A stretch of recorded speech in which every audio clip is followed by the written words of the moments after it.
bird on a tree. I'm just sitting here. I got time. It's clear to see from up here. The world seems small. We can sit together. It's so beautiful, you and me. We meant to be in the great outdoors, forever free.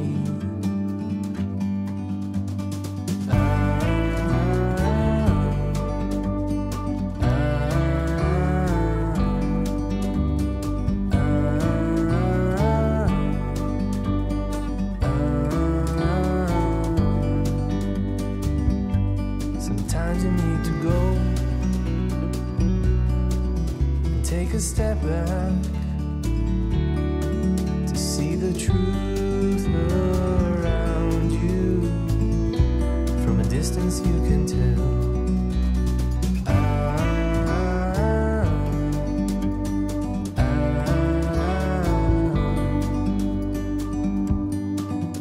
You and me were meant to be in the great outdoors,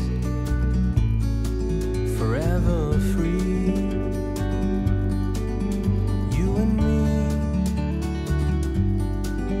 meant to be in the great outdoors, forever free.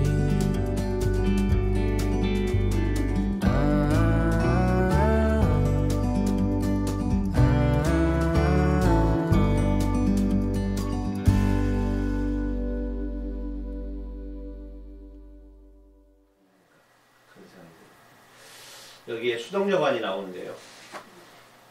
수덕사에 수덕여관 있죠. 고암 이응루 선생님 계셨던 그 암각화 있는 그곳에서 아버지가 이제 원자력병원에서 내려와서 한 달 정도 머무시다가 가격이 거기가 좀 세서 바로 밑에 있는 제1여관으로 내려와 계시다가 이제 도저히 요양해도 가망이 없어서 집에 모셨는데 그 겨울 나고 겨울에 내려오셨어요. 겨울 나고 입춘날 2월 4일 날 아버지는 돌아가셨습니다. 음력 1월 13일이었는데 거기에 가 계실 때 왜 아버지가 집으로 못 오셨냐면 할머니가 계셨어요. 집에 가면 마음껏 앓을 수가 없잖아. 죽음이 가까이 왔는데 안방에 누워서 옆방에 계시는 어머니 앞에 신음소리를 내는 자체가 또 삐쩍삐쩍 말라가고 혀암이었기 때문에 설암이었기 때문에 식사를 못 하셨단 말이죠. 거기다가 간경화가 있기 때문에 수술도 안 되고 간이 다 상해서 그리고 이제 자기가 가지고 있는 에너지원을 고갈시켜가면서 죽음 쪽으로 소멸되어 갈 때 그때인데 그것을 매일 보는 불효를 저지르고 싶지 않으셨던 거예요. 그래서 가까이 수덕여관에 계시고 어머니가 또 그곳에 계셨죠. 근데 이제 언제 돌아가실지 모르니까 마지막에 의사가 이제 집으로 모시라고. 그때 할머니의 마음이 어떠셨을까? 아버지 돌아가시고 나서 할머니는 제때의 밥을 잘 못 드시고 신발이 앞뒤가 없어. 좌우도 없고 맨발로 다닐 때가 많았고 비녀가 제대로 머리에 꽂혀 있을 때가 없었어요. 그러니까 삶의 매무새를 놓치시고 말수가 무지하게 줄어들었고요. 그리고 간혹 세상을 좀 흘겨봤어요. 너무 불만스러운 거예요. 아들을 먼저 데려간 거에 대해. 그런 허둥지둥 하셨던 모습들이 또 오래 떠올라요. 93년에 아버지 들어가시고 5년 정도 그렇게 허둥지둥 하셨어요. 머릿속으로 늘 생각하기 때문에 바로 좀 이따 점심상에 할머니랑 같이 앉아서 밥 먹을 것 같고 아버지는 안 계실 것 같아요. 지금 어디 홍성 백화식당이나 안개천지 칼국수집이나 해서 아주머니들하고 술 드시고 우리 아버지도 분명히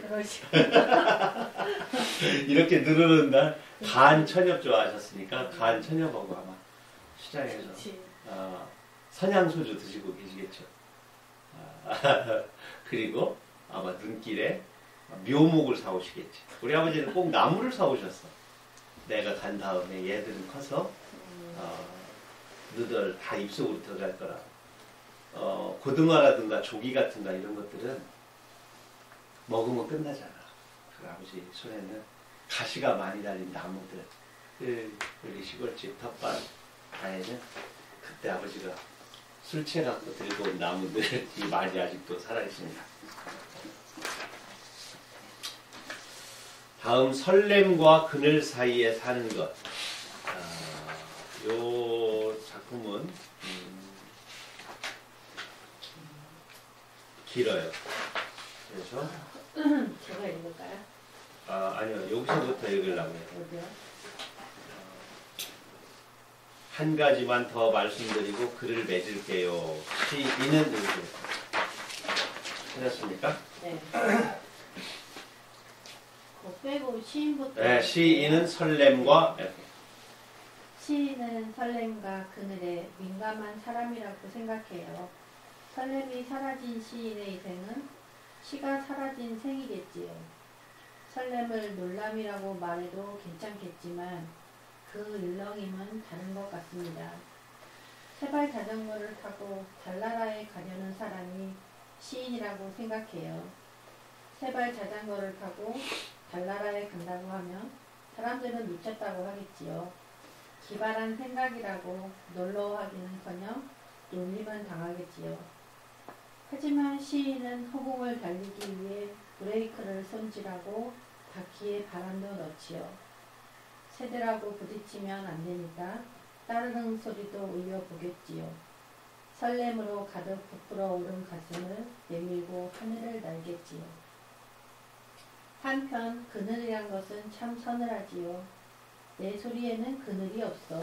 라는 말은 서편제란 영화에서 들은 것 같아요. 밖으로 나가지 못한 내부의 어둠이 가슴에 다리를 들고 있다가 소리나 시를 얻고 밖으로 나온 무엇. 그게 그늘인데요. 옥탑 속 어둠 같은 것. 뻥 뚫린 고목의 내부에 서려 있는 어떤 어둠의 두께. 없음의 두께. 없음의 두께. 텅 빈 부재의 숨소리. 벌레 먹은 나뭇잎을 막 빠져나온 햇살이 아랫잎에 하염없이 부딪히다가 어쩔 수 없이 나무 밑에 내려놓는 것. 먼 길 달려온 햇살이 자신의 무릎을 잡아서 항구로 나무 앞에서 기도할 때 그 햇살과 고목이 한꺼번에 뽑아내는 한숨 같은 것. 아, 뜬구름 잡고 귀를 만드는 이 물컹거리는 언어들에도 그늘은 있죠. 어둠의 골짜기를 따라 내려오면 세상 모든 그늘은 내 발밑으로 수렴되지요. 내 발바닥에서 발산하는 어두운 햇살들. 이쯤에서 이 글은 편지 봉투에 환한 그늘로 들어가야겠습니다. 하늘에 떠있는 보름달, 저 맑고 차가운 소주잔의 건배, 소주잔에 그늘을 담아 마시는 일, 참 설레이지요. 그늘과 설렘이라는 글자가 시인에게 어떤 의미인가를 언어로 한번 표현해 본 건데요. 우리가 이렇게 느티나무 밑에 500년 묵은 느티나무에 만약 간다 그러면 그 위에 수억 개의 그 이파리들이 있겠죠. 그럼 저 위에 이파리에는 햇살이 닿고 그 밑에 그늘 속에도 이파리가 있겠죠. 그래서 거기서 미끄러진 그늘이 이 땅바닥에 앉아 있으니까 모든 그늘은 정말 두꺼워요. 이게 아무것도 아니면 두껍단 말이에요. 나라는 사람은 이 육체를 갖기 위해서 엄마 아빠의 사랑, 엄마 이전부터 자기부터 엄마 아빠까지 왔겠죠. 그리고 엄마 아빠가 나를 낳아서 나는 조그만 아이가 자라고 자라서 넘어지고 엎어지고 뭐 공부하다가 나머지 공부도 하고 뭐 여러 가지들을 다 겪은 내가 지금 여기 서 있는 거야.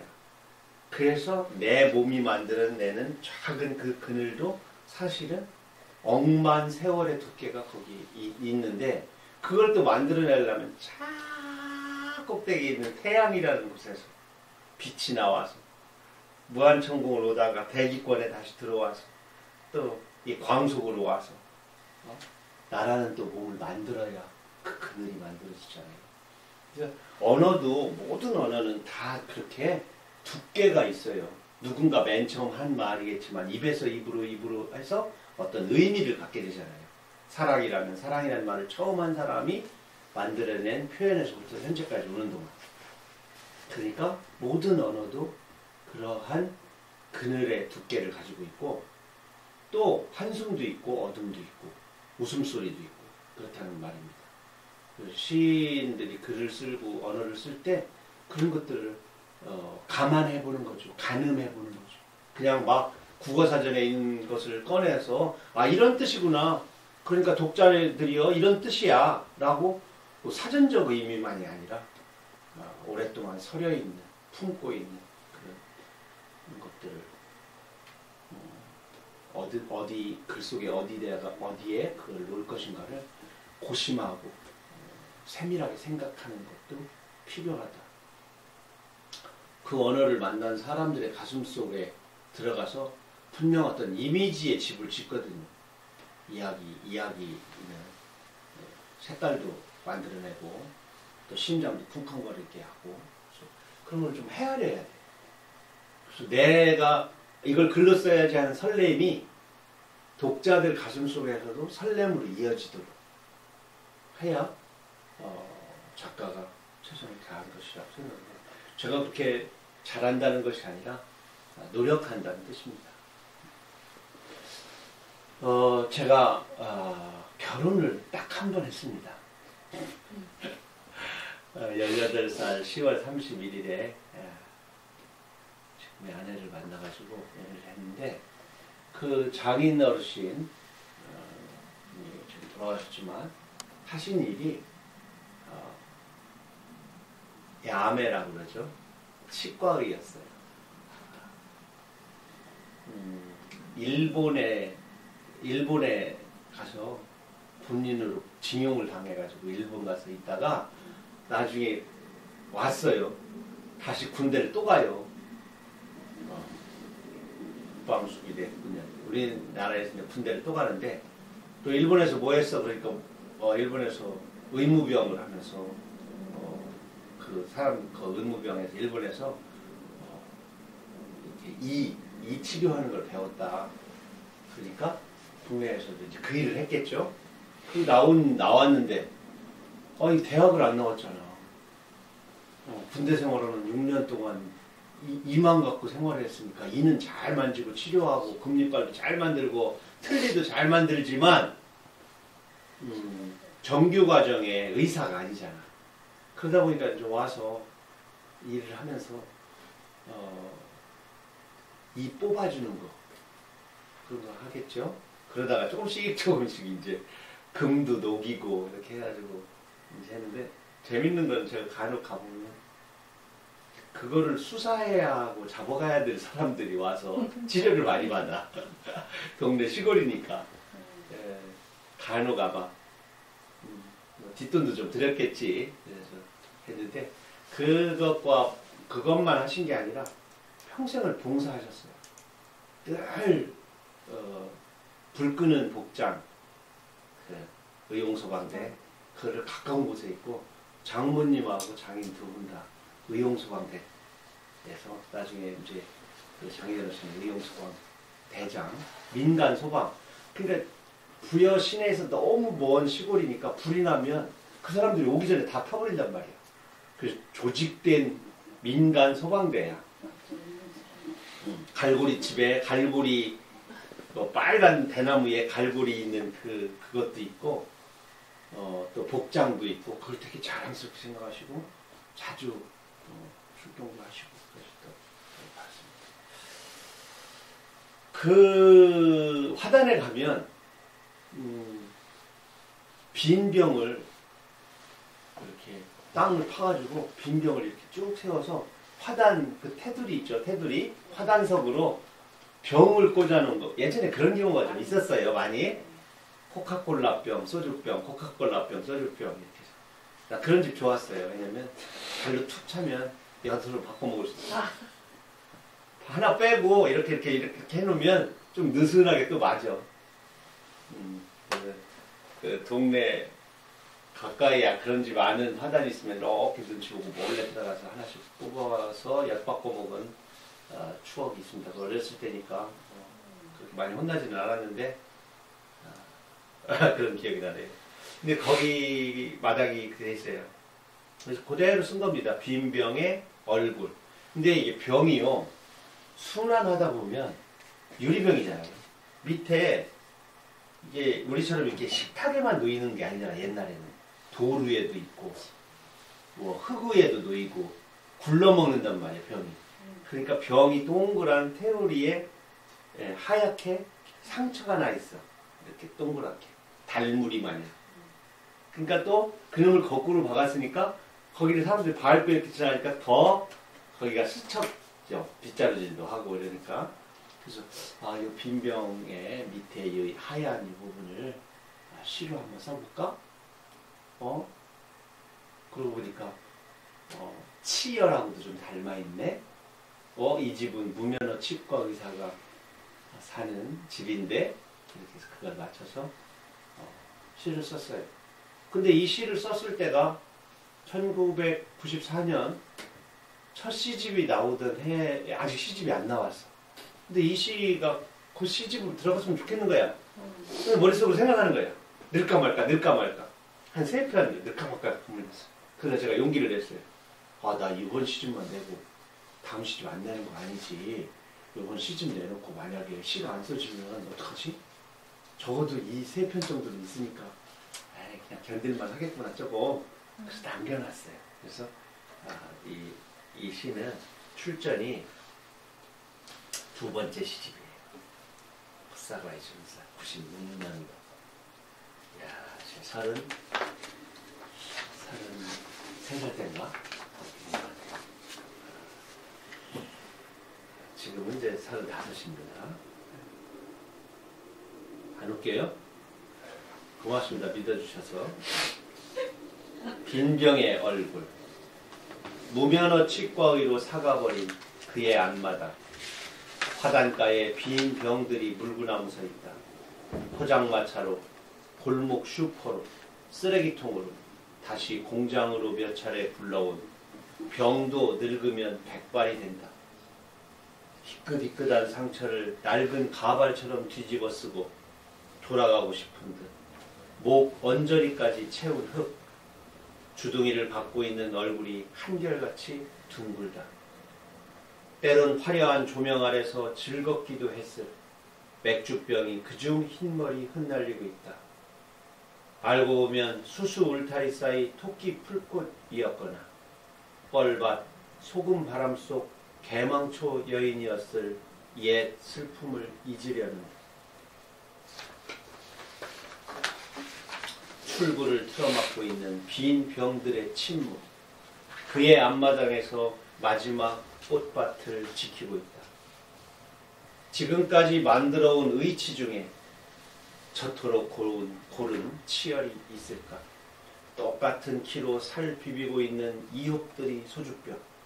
이 악물고 산다는 것이 마루밑이나 모퉁이에 소주병이나 쌓는 일이지. 빈 병의 얼굴에 물을 뿌려주는 그의 얼굴이 병 밑바닥을 닮아가고 있다. 둥근 상처 오므려 밑바닥마다 낯달이 하얗다. 병도 늙으면 백발이 된다. 이 장인어르신이 물조리개, 파란색 그 물조리개로 물을 담아가지고 그 파란색 반, 빨간색 반 있는 빗자루가 있었어요. 빗자루 이렇게 플라스틱 빗자루 그걸 한 손에 들고 물조리개를 부어가면서 그 빈 병을 닦아. 이렇게 화단에다가 물을 주고 남은 물로 빈 병을 닦으면 빈 병이 바짝바짝해.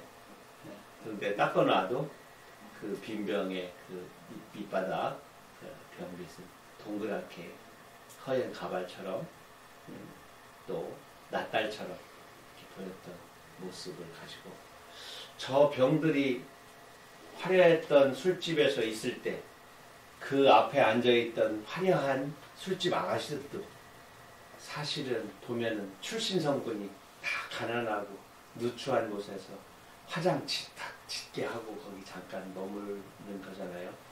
그래서 그들도 지금 어느 꽃밭에 퇴역 아가씨 여인이 되어서 어딘가에 저렇게 혹시 또 삶이 또 처박혀 있으면 어떠나 하는 생각도 이렇게 함께 버무려서 시를 엮었습니다.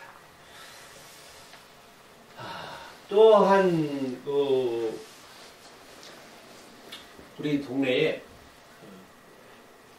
우리 동네가 이제 큰 대자 꽃뿌리 형자를 쓰는 대령리인데 제가 태어난 곳이 그리고 이제 제일 아래에 있는 황새울에서 제가 태어났어요. 그 바로 위에 동네는 장씨 집성촌이에요. 저는 이씨들 집성촌이에요.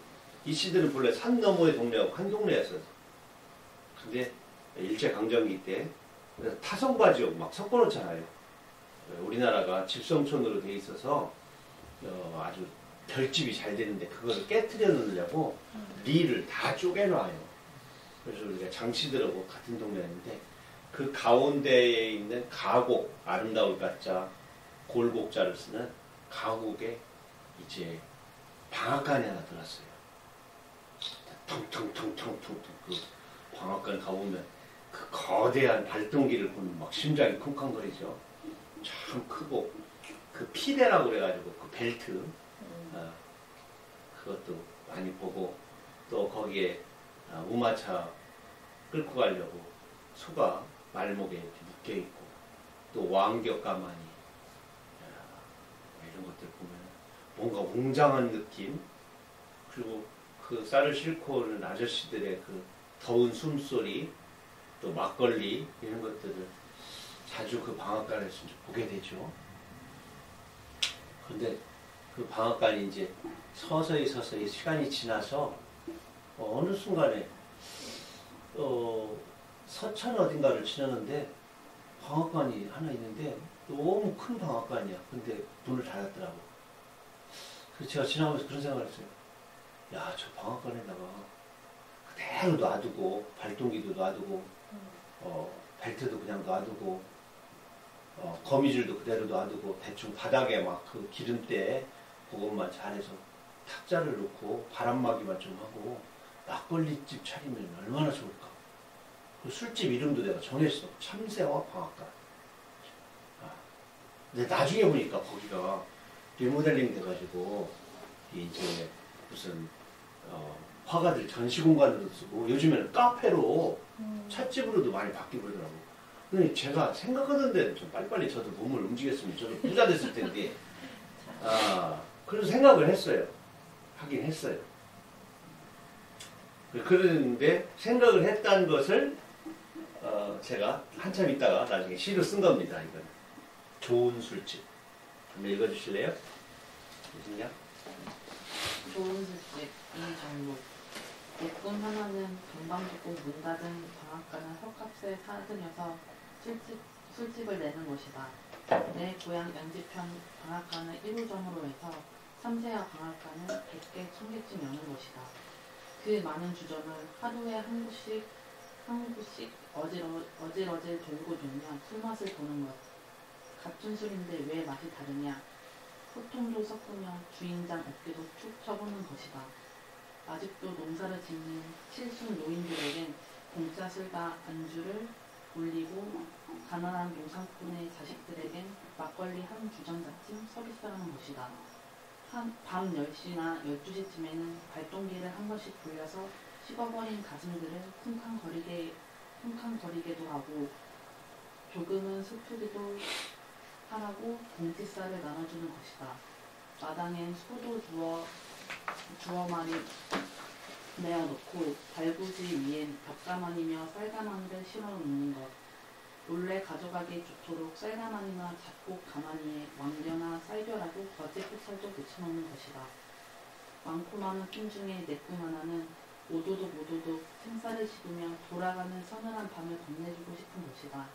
이미 멈춰버린 가슴 속 발동기에 시동을 불어주고 어깨 처진 사람들의 줄기나 세타구니에 왕겨 한 줌 집어넣는 것이다.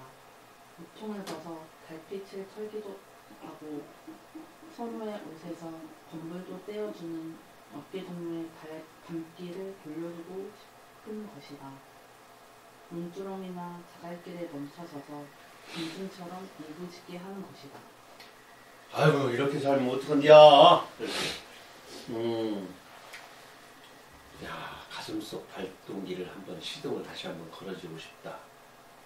가난한 사람들에게는 그냥 쌀이라고 지금 훔쳐가는 것 같으니까 쌀자루에다가 왕겨, 쌀겨 이런 말을 써붙이면 무슨 왕겨 자루에 쌀이 있디요? 이러면서 가져가겠죠.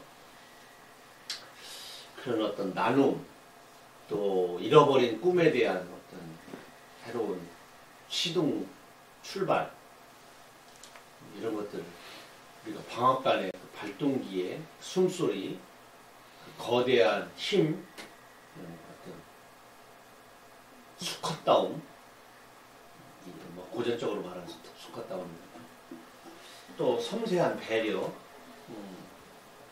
또 밥을 짓고 젖을 나누고 했던 어머니들의 모성애, 이런 여러 삶의 그 따뜻한 기운들을 그 폐방앗간, 문 닫은 방앗간을 통해서 생각해보게 해주는 거. 그렇게 살지 마 하고 막 까칠까칠한 왕겨도 막 등짝에 가서 한 줌 집어넣으면 얘가 어떡하겠어요. 밤에 아이고 이게 뭐야 하고 막 윗도리를 확 벗어가지고 막 달빛에 팍 털겠죠. 짐승도 울고 새도 자리도 고쳐 앉고, 그럼 어이구 추워 그러면서 아이고 들어가서 막걸리나 한 잔 더 해. 또 담배 피는 사람은 또 별이나 달을 보면서 담배도 한 대 피고. 저는 그러한 몸과 몸이 부딪히고 더운 숨소리가 서로 만나는 그런 삶들이 건강한 삶의 원형질이라고 생각해요. 방에 혼자 처박혀가지고 혼자 생각하고 손톱만큼도 손해보려고 하지 않고 예쁜 말, 예쁜 맵시, 남에게 피해 안 주려고 하는 조심스러움, 이런 것들이 자꾸 인간을 왜소하게 만드는 게 아닌가. 두툼하고 거친 손으로 덥석덥석 손도 잡고 허풍도 좀 떨고 어깨동무 해본 지 언제인가 생각해보세요. 어깨동무 탁 하고 비틀비틀거리기, 하여튼 비틀거리면 안 되겠지만 그러한 어떤 삶의 건강한 원형질 이런 것들을 한번 생각해 보았습니다. 2006년에 나왔으니까 한 2001년인가 2년에 발표한 시 같은데요.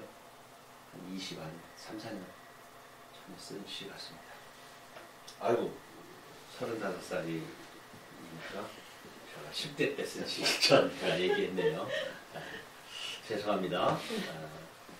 전 세계에 이 방송을 보고 계시는 여러 시를 사랑하시는 여러분, 저는 사실 곧 회갑을 맞이하는 나이입니다. 근데 38살, 7살 이때 이후로 나이를 한 살도 안 먹는 것 같아요. 특히 근자의 그림책과 동시 이런 것들을 쓰고 또 읽고 동화도 읽고 이런 일들이 많아지면서 제 마음은 더 풋풋해지고 더 싱그러워지는 그런 느낌을 갖게 됩니다. 그래서 이러다가 아주 갓난아이가 되어서 우주 속으로 사라지는 게 아닌가. 한 50년 정도 지나면 정말 갓난아이가 될 수 있을 것 같아요. 제가 어려서부터 이런 생각을 했거든요. 127살까지가 딱 살 것 같은 생각. 작가의 평균 연령과 평균 수명과 교사의 평균 수명을 더하면 127세가 나옵니다. 둘 나누면은 뭐 이제 실제적으로 2분의 1 하면 얼마 안 남았잖아요. 그런 생각이 전혀 안 해요.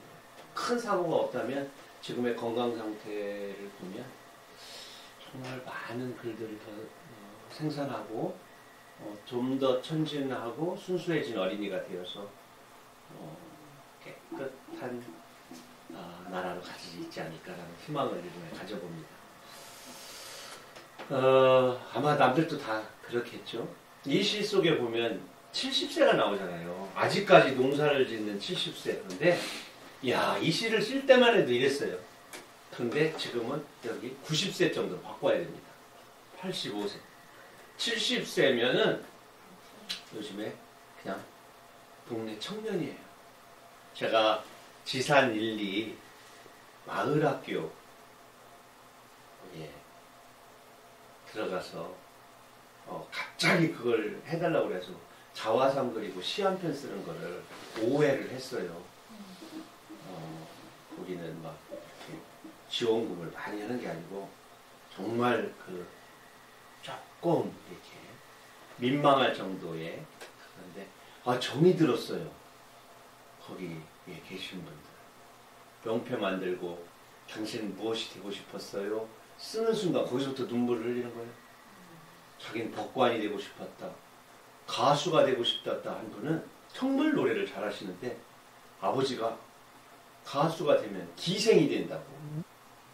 그러면서 눈물을 막 이렇게 하면서 아니 기생이 될 거라고 노래도 못하게 하더니 당신은 술만 드시면 나를 불러서 기생시키고 노래를 시켰다고 친구들 앞에서 그런 얘기를 하면서 하더라고요. 간호관이 간호사, 교사가 되고 싶은 사람, 또 어떤 할머니는 아주머니는 물난리가 나서 자기만 살아남았대.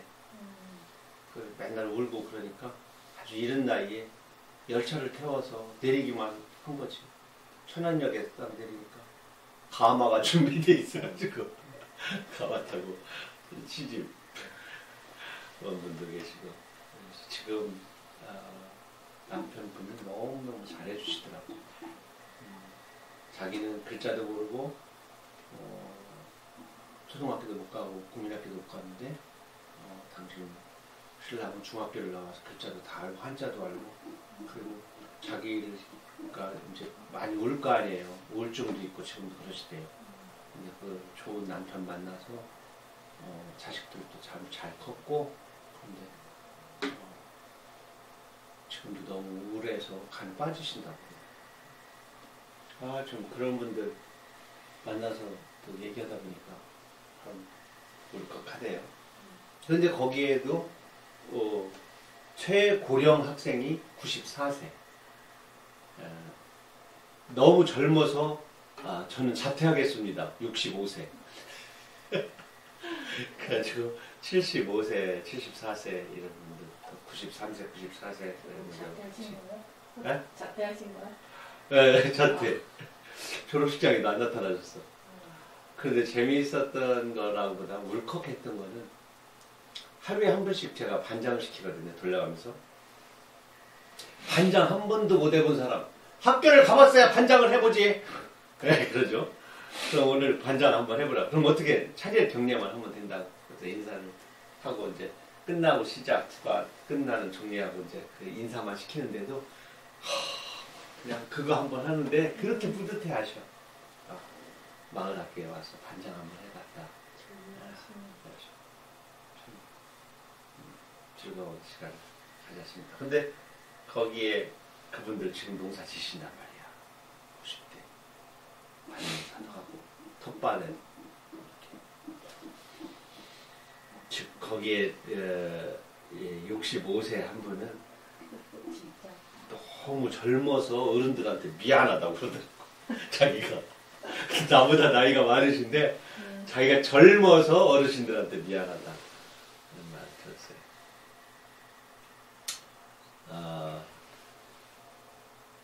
이번에는 신 산문을 생략하고 시로 내려오도록 하겠습니다. 이번에 함께 읽을 시는 나에게 쓰는 쪽지입니다. 아직 오지 않은 나에게라도 사계절에서 나온 청소년 시집 2020년에 나왔죠. 거기에 실려 있는 시인데요. 저는 매우 좋아하는데 교과서에 실리지는 아직 않았습니다. 우물한 개구리가 되자. 우물한 개구리처럼 있기를 즐기자. 아무 목숨이나 잡아먹지 말자. 우물한 개구리처럼 차갑게 살자. 우물한 개구리처럼 푸른 하늘만 보자. 우물한 개구리처럼 별을 노래하자. 하늘에 대고 둥근 나팔을 불자. 꼭 하나, 내 우물은 내가 파자. 별에게서 가장 먼 깊은 우물이 되자. 그리고 옆으로 곁으로 우물을 잇대자. 모든 별이 다 들어올 수 있게 한 우물만 파자. 우주 안 개구리가 되자. 우리가 어떤 곤충이나 어떤 생명은 인간의 관점으로 대단히 멸시해요. 이 빈대 같은 놈. 어? 남의 피만 빨아먹는 이 모기 같은 놈. 이 메뚜기처럼 이 아무 곳이나 이게 펄쩍펄쩍 뛰어다니는 놈. 까마귀는 까마귀가 눈이 얼마나 좋은데 시력이 이게 까먹는. 또 이렇게 인간 중심으로 또 요리조리 잘 빠져나간 거죠. 미꾸라지 같은 놈, 피라미 같은 놈, 또 사리 판단 잘못하면 어안이 벙벙하다. 이게 물고기 눈이거든요. 동태 눈깔. 뭐 있잖아요. 밴댕이 소갈딱지. 이런 게 다 모든 인간 중심으로 뭐 그렇지만은 그들도 그들 세계에서 가장 최선을 다하는 생명체란 말이야. 아름다운 생명체인데. 개구리도 그래요. 우물 속의 개구리. 왜? 충분한데. 자기들 삶 그곳에서 맑고 깨끗하게. 응?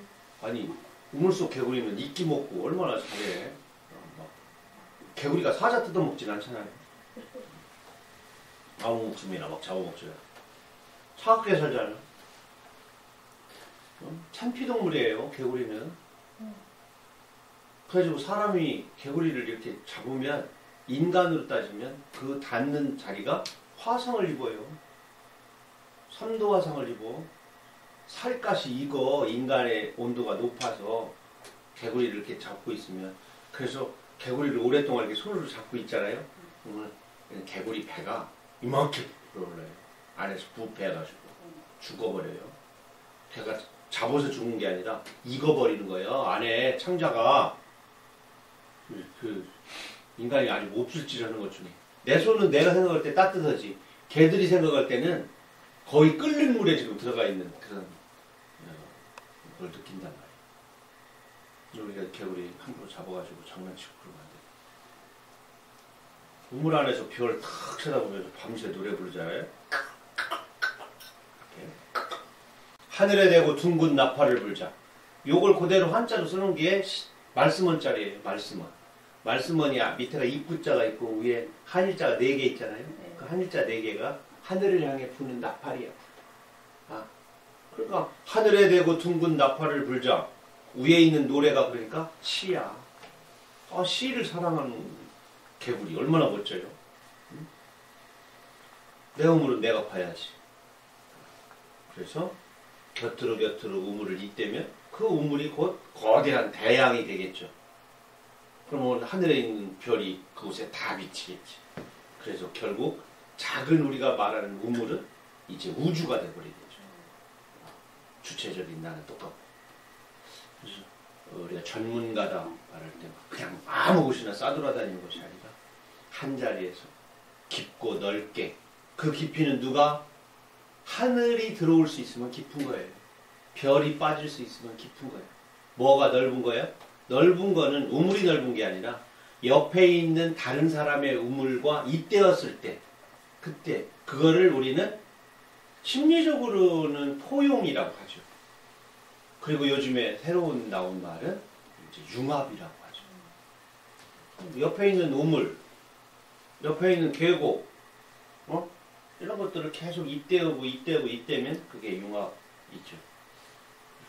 일단은 그 융합을 하려면 내 우물이 좋아야 돼. 내 우물이 깨끗해야지 저쪽하고 융합됐을 때 거기도 깨끗해지고 넓어지는 것이지. 내 우물이 오물이고 핏물이고 더러운 썩은 물이다 그러면 다른 것하고 융합을 했을 때는 그쪽이 부패하거나 부식을 하게 되잖아요. 나라고 하는 우물을 일단 깊고 넓게 별이 한가득 들어올 수 있게끔, 그리고 시를 노래하는 마음으로 내 우물을 먼저 잘 관리해야지. 절차 탕마를 해야죠. 그래야만 내 우물을 잇댄다는 게 옆 사람과 손을 잡고 함께 어깨 동무를 했을 때 그게 바로 We are the world. 세계 동포주의가 되는 거죠. 그래서 멋진 한 세계가 되지 않을까 생각을 합니다. 마지막으로 시 한 편 더 낭송하고 오늘 마무리하도록 하겠습니다.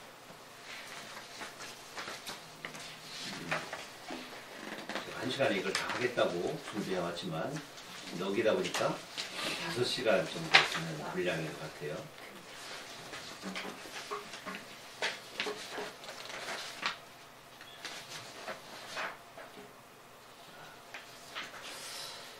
어, 1994년도 첫 시집 벌레의 집은 아늑하다의 첫 시 제일 먼저 제가 지금 시집을 몇 권 냈나?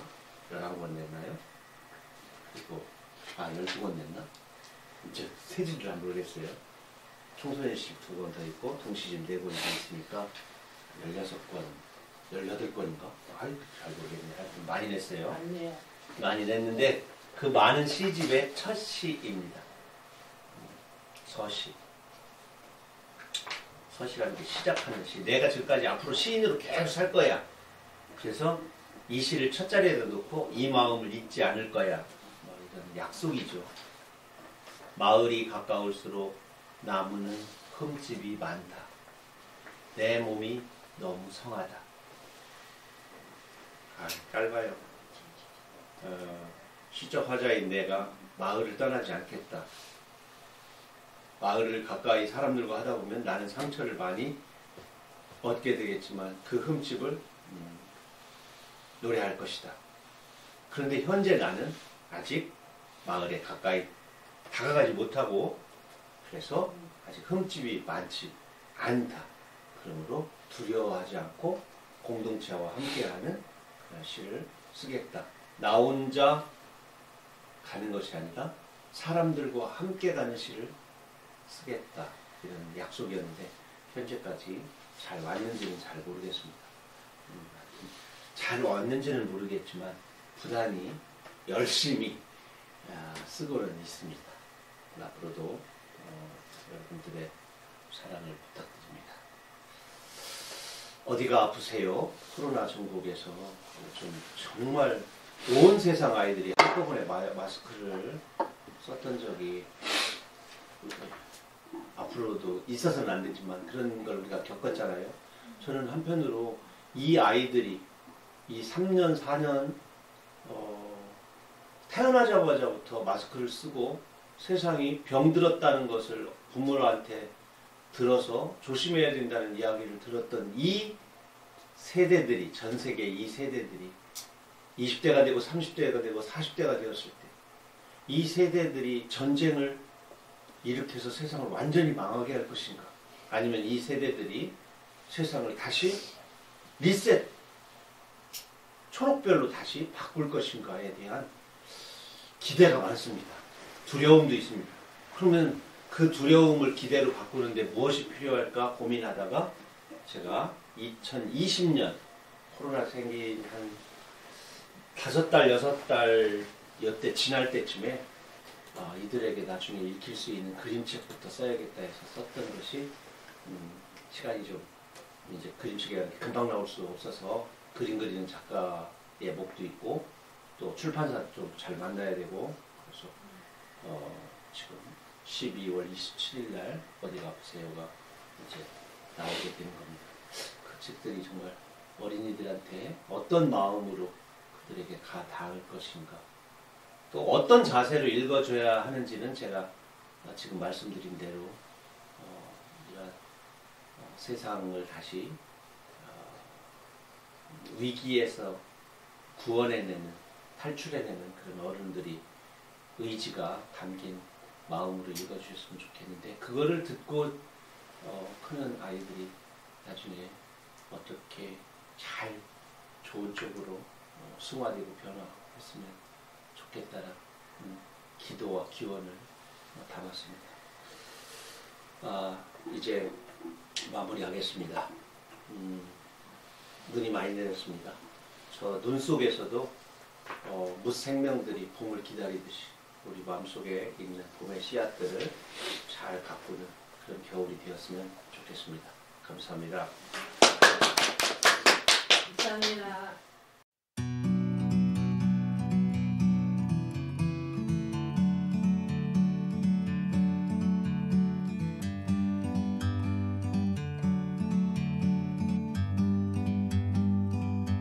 Like a bird on a tree, I'm just sitting here. I got time, it's clear to see. From up here, the world seems small. We can sit together. It's so beautiful, you and me. We meant to be in the great outdoors, forever free.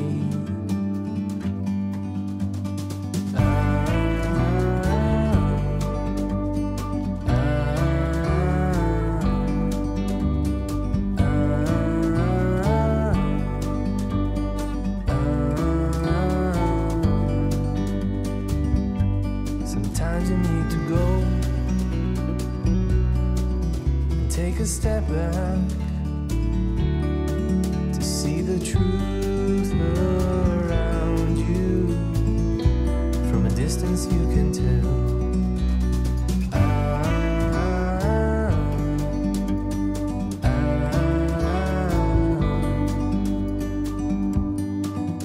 You and me were meant to be in the great outdoors, forever free. You and me meant to be